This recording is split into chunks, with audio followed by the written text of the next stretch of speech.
Sal de aquí, inútil, gritó mi jefe frente a toda la oficina. Sus palabras me quemaron por dentro, como si cada letra fuera un hierro candente marcando mi piel.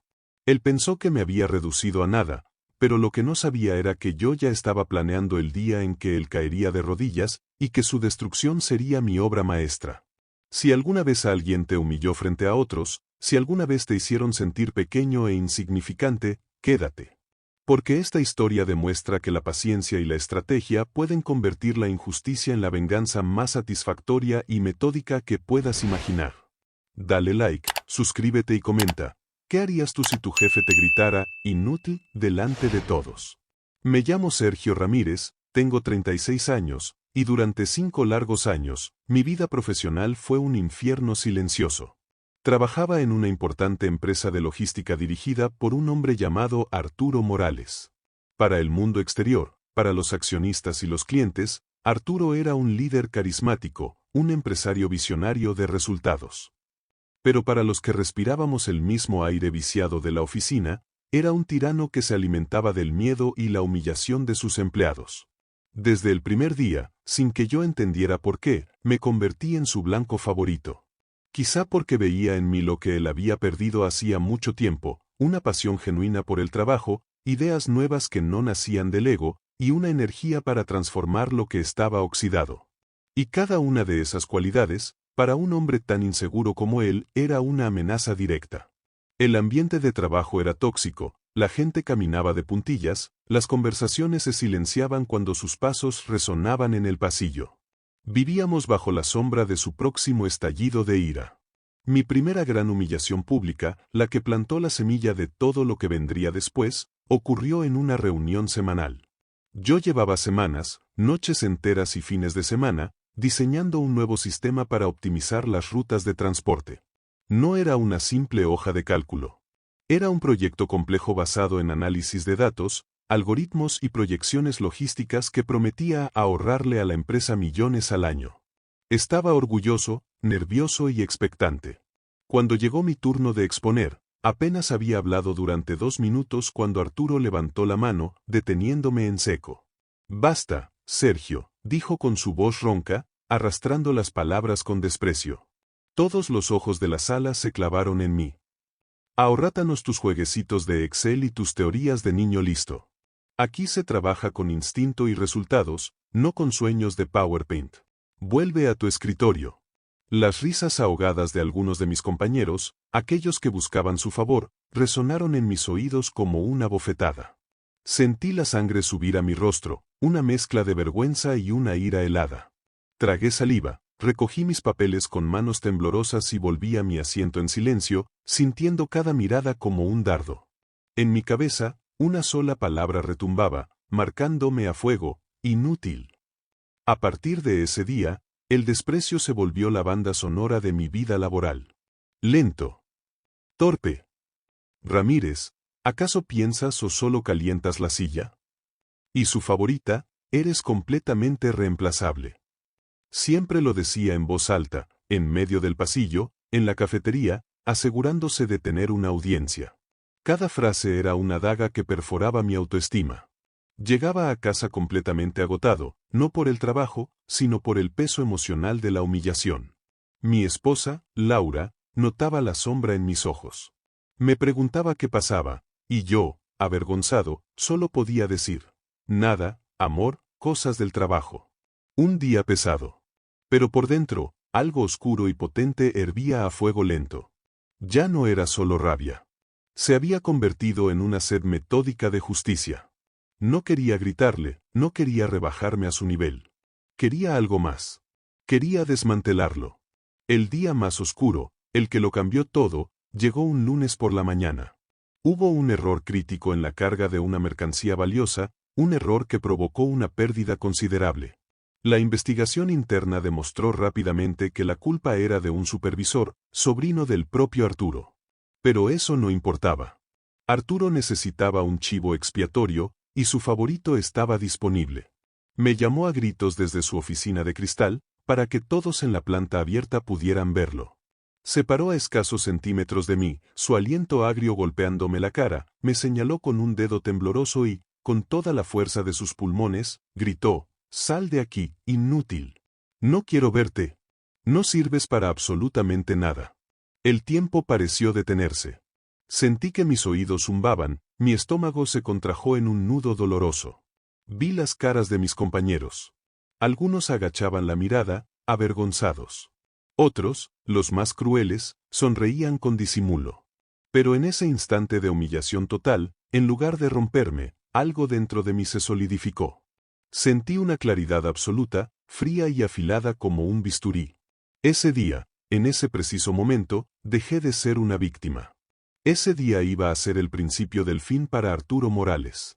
No renuncié. No le respondí. No le di el gusto de verme derrotado o de escuchar mi voz quebrada. Me quedé en silencio, lo miré directamente a los ojos, asentí lentamente y regresé a mi escritorio bajo la mirada atónita de todos. Pero esa misma noche, mientras mi familia dormía, abrí mi ordenador portátil y empecé a escribir mi plan. Un plan detallado, paciente y letal. Lo primero fue usar mi posición a mi favor. Como analista de datos, tenía acceso a información privilegiada que otros no veían. Comencé a revisar cada contrato, cada factura, cada transferencia, cada informe financiero de los últimos 5 años. Durante semanas, me quedé hasta tarde, con la excusa de ponerme al día, mientras en realidad excavaba en las entrañas de la empresa. Y lo que descubrí me dejó helado. Arturo no era un genio de los negocios, era un maestro del engaño. Estaba desviando sistemáticamente fondos a través de una red de empresas fantasma, ocultando pérdidas millonarias y maquillando los balances para impresionar a la junta directiva. Era un castillo de naipes gigantesco, brillante por fuera, pero podrido por dentro. Y yo, el inútil, tenía en mis manos el soplido de viento que lo derrumbaría todo. Durante los siguientes 6 meses, llevé una doble vida. De día, era Sergio, el empleado sumiso que aguantaba los insultos de Arturo. De noche, me convertía en un detective, recopilando un arsenal de pruebas irrefutables. Correos electrónicos incriminatorios, facturas falsas, registros de transferencias bancarias a paraísos fiscales. Cada documento era una bala en el cargador de mi venganza.